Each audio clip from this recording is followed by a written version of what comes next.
ఒక పశువుల కాబరి పశువుల దగ్గర పశువులు కాసుకుంటూ ఉన్నాడు. అక్కడ ఒక చిన్న చెరువు లాంటిది ఉన్నది. మన వీరాచార్య లాంటి ఆయన వచ్చి ఆ చెరువులో స్నానం చేస్తూ ఉన్నాడు. ఆ స్నానం చేయడం ఇతను చూశాడు. ఇతను స్నానం చేస్తాడుగా, ఇతను చేసేదానికి ఆయన చేసేదానికి చాలా విలక్షణంగా ఉంది. ఆయన స్నానం చేస్తున్నాడట. ఆ స్నానం చేస్తూ అట్లా చేసి ఇట్లా చేసి ఈ చెవులు తడుపుకొని, ఈ చెవులు తడుపుకొని, ఈ కళ్ళు తడుపుకొని, ఈ ముక్కులు తడుపుకొని, స్నానం అంతా చేసి బట్టలు కడుక్కొని తల స్నానం చేసి ఒడ్డును కూర్చొని ప్రాణాయామం చేస్తున్నాడట. కళ్ళు మూసుకొని ప్రాణాయామం చేస్తున్నాడు. భగవన్నామస్మరణ చేస్తున్నాడు. కాసేపు ధ్యానం చేస్తున్నాడు. అంతా లేచిన తర్వాత ఈ పశువులు కాబట్టి వెళ్ళి, అయ్యగారు మీరేం చేస్తున్నారని అడిగాడు. నేను ధ్యానం చేశాను అబ్బాయి అన్నాడు. ధ్యానం చేస్తే ఏమొచ్చింది అన్నాడట. దేనికోసం చేశారన్నాడట. దేవుడు దర్శనం కోసం చేశాడట. అయితే మీరు దేవుడు కనపడ్డాడని అన్నాడట. కనపడతాడు అబ్బాయి, ఎందుకు కనపడ్డానట. అయితే ఎవరు చేసినా కనపడతానట. ఎవరు చేసినా కనపడతాడు అబ్బాయి, ఎందుకు కనపడ్డానట. సరే అయిపోయింది, ఆయన వెళ్ళిపోయాడు. ఈ పిల్లవాడు ఆరు వెళ్ళిపోయాడు. అతను దేవుడు కనపడ్డాడు కదా, మనకెందుకు దేవుడు కనపడ్డు. అతను వెళ్ళాడు, ఆ చెరువులో మునిగాడు.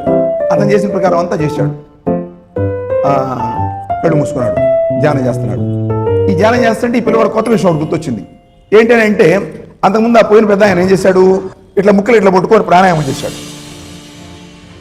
ఈ ముక్కులోంచి ఈ ముక్కు, ఈ ముక్కులోంచి ఈ ముక్కు పిలుస్తాం కదా, తర్వాత రెండు ముక్కులోంచి అది పిలుస్తుంటాం కదా, అనులోమ విలోమ భస్త్రిక, ఈ ప్రాణాయామం చేశాడు ఆయన.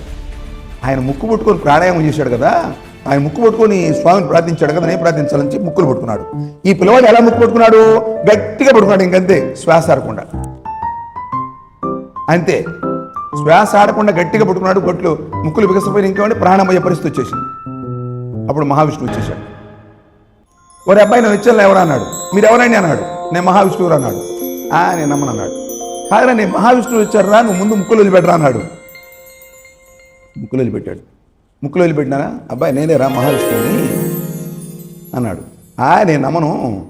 ఆయన 4 చేతులు తీసుకొని శంకు చక్రం గద తామరపద్మం అన్నీ తీసుకొని బ్రహ్మాండంగా వైకుంఠంలో ఎలా ఉంటాడో అలాగే వచ్చాడు ఆయన.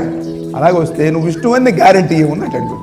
కొన్ని దొంపదగా నేను విష్ణువు రా, నీ దగ్గరకు వచ్చాను, నువ్వు అడిగితే వచ్చాను రా, నన్ను శంకిస్తావు ఏంటన్నాడు. నేను నమ్మను, నువ్వు విష్ణువు అనే గ్యారంటీ ఏంటి, నాకు ఆ గ్యారంటీ తెలియాలన్నాడట.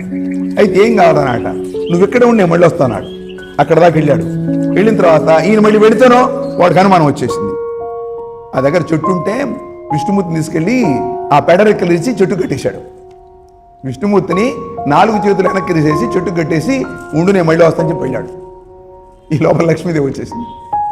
ఏమన్నా పద్ధతిగా ఉందా, ఆ పిచ్చివాడి దగ్గర నువ్వు రావడం ఏంటి, వాడిని కట్టేటువంటి ఏమన్నా బాగుందా, ఏంటి పెడగలు కట్టించుకున్నావంటే, ఉండు నీ తెలియదు వాడి సంగతి, వస్తాడు చూస్తున్నాడు.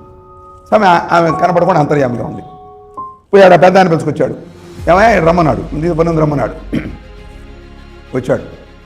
వచ్చిన తర్వాత అదిగో ఆయన విష్ణుమూర్తి అన్నాడు, చూడవయా అన్నాడు. ఎక్కడ, అదిగో చెట్టు కట్టేసాను ఆయన్ని, ఆ చెట్టు కట్టేసిన ఆయన చూడమన్నాడు. వీడు కనపడితేగా, వీడు కనపడుతున్నాడు, ఈ గొర్రెల కాబట్టి కనపడుతున్నాడు. ఆ అనుష్ఠానం చేసిన పెద్ద ఆయన కనపట్లా. ఎక్కడ విష్ణుమూర్తి అంటాడు, అదిగో చెట్టు కట్టేసాను అంటాడు. అది విష్ణుమూర్తి నాకు కనపట్లేదు అంటాడు. అరే నేను చెట్టు కట్టేసాను అంటాడు. అరే చెట్టు కట్టేసి నేను కనపడుతుంటే పెట్రకి తీసి మరి కట్టేస్తే నువ్వు కనపడలేదంటే ఆయన వేషం వేసుకొని వచ్చాడు. ఆయన దేవుడు నాకు తెలియదు, నువ్వు దేవుడు కనపడ్డాడన్నావు కదా, నువ్వు గుర్తిస్తావని నేను అడిగా. నేను ఆయన అసలు విష్ణుమూర్తినే కాదు చెప్పు, నీ కనపడిన విష్ణుమూర్తి ఈయననా అని అడుగుతాడు. ఆయన విష్ణుమూర్తి కనపడ్డాడు, ఆయన పొందా ఆయన ఎందువల్ల, ఆయన వీడు అడిగితే కనపడతాడంటే కనపడతాడని అంతే. అదినేదో యాదృచ్ఛికం తన అనుష్ఠానం ఏదో చేసుకుని వెళ్ళాడు.